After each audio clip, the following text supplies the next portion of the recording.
Friends, so last video में हमने देखा कि अदर कॉम्प्रेहेंसिव इनकम मतलब ओसीआई क्या होता है, पर्पस क्या है उसका बेसिक। अब हम बात करेंगे कि ओसीआई के जो आइटम्स है जिसको हमने दो पार्ट में डिवाइड किया था। First is item that can be recycled to P and L, second is item that can not be recycled to P and L. उस पर हम लोग वन बाय वन डिटेल में बात करते हैं। तो पहले हम लोग बात करने वाले OCI items that can be recycled to P and L. ठीक, ऐसे 4 आइटम है। So let's pick one by one and discuss.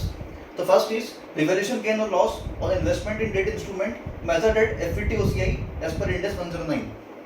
So let's understand its basic. तो as per Ind AS 109 कोई भी हम लोगों ने इन्वेस्टमेंट किया है अगर डिवेंचर में या बॉन्ड में, ठीक है, तो उसका जो मेजरमेंट है, उसका जो अकाउंटिंग क्राइटेरिया है, it depends on few test.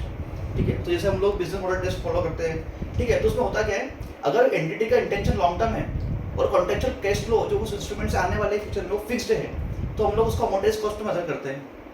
ठीक, अगर एंटिटी का पर्पस उस इंस्ट्रूमेंट को सेल करना है near future, then we revaluate it at एफवीटीपीएल।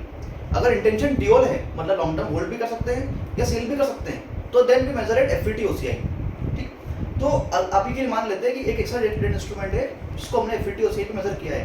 एफवीटी OCI मतलब fair value transfer to OCI, मतलब जब भी उस डेट इंस्ट्रूमेंट को हम लोग क्या करते हैं, उस रिपोर्टिंग डेट पे हम उसको रिवैल्यू करेंगे depending on the market rate, और जो भी डिफरेंस है between book value and market value, उसको हम लोग कैसे गेन बुक करते हैं, वो लेके जाते हैं ओसीआई में। ठीक, तो ऐसा ओसीआई गेन या लॉस जिसको हम लोग डेट इंस्ट्रूमेंट के कारण लेके गए हैं, और जब वो डेट इंस्ट्रूमेंट जब फाइनली सेल होगा या डिस्पोज होगा, तो जो बैलेंस आएगा ओसीआई का, वो उठ के ओसीआई से चले जाएगा पी&ल में। कैसे आएगा, जिस पीरियड में सेल होगा उस पीरियड में आप ओसीआई में उसको नेगेटिव करके दिखा दो, मतलब वहाँ से लेस कर दो, और उसको करस्पॉन्डिंग इम्पैक्ट को पी&ल में लेके चले जाओ, तो उसका गेन आपको पी&ल में चला जाएगा। तो ये अलाउड है। I hope first item is very clear.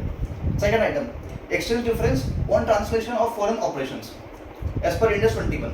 अब ये क्या होता है, Ind AS 21 आपको ये बोलता है कि अगर आपकी कोई फॉरेन में सब्सिडरी है, एसोसिएट है, जॉइंट वेंचर है, जिसकी फंक्शनल करेंसी आपकी पेरेंट कंपनी की करेंसी से डिफरेंट है, तो आपको ये करना पड़ता है कि उसका जो फाइनेंशियल्स है उस कंपनी के फॉरेन ऑपरेशन के, वेदर इट सब्सिडरी, जेवी और जॉइंट वेंचर और एसोसिएट, तो उसके फाइनेंशियल्स को अपनी करेंसी में ट्रांसलेट करते हो, राइट। तो ट्रांसलेट करने टाइम जो डिफरेंस आएगा, डिफरेंस क्यों आएगा, बिकॉज जब आप उसको ट्रांसलेट करते हो तो हर आइटम को आप अलग अलग रेट पे लेके आते हो।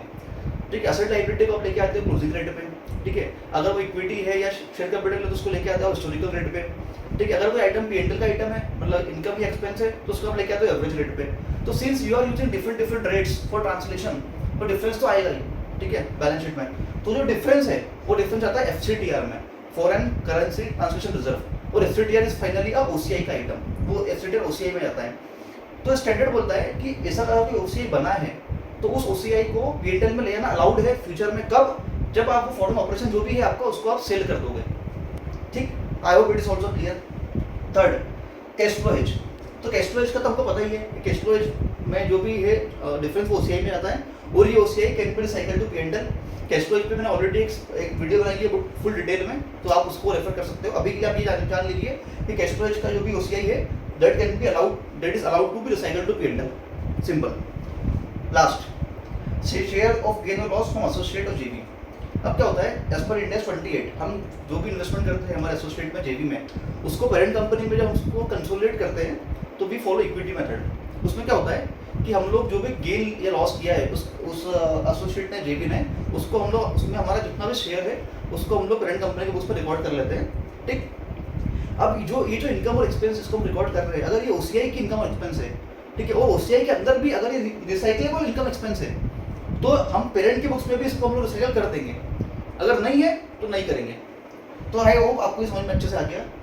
तो here we discussed these 4 items that can be recycled to P&L from OCI.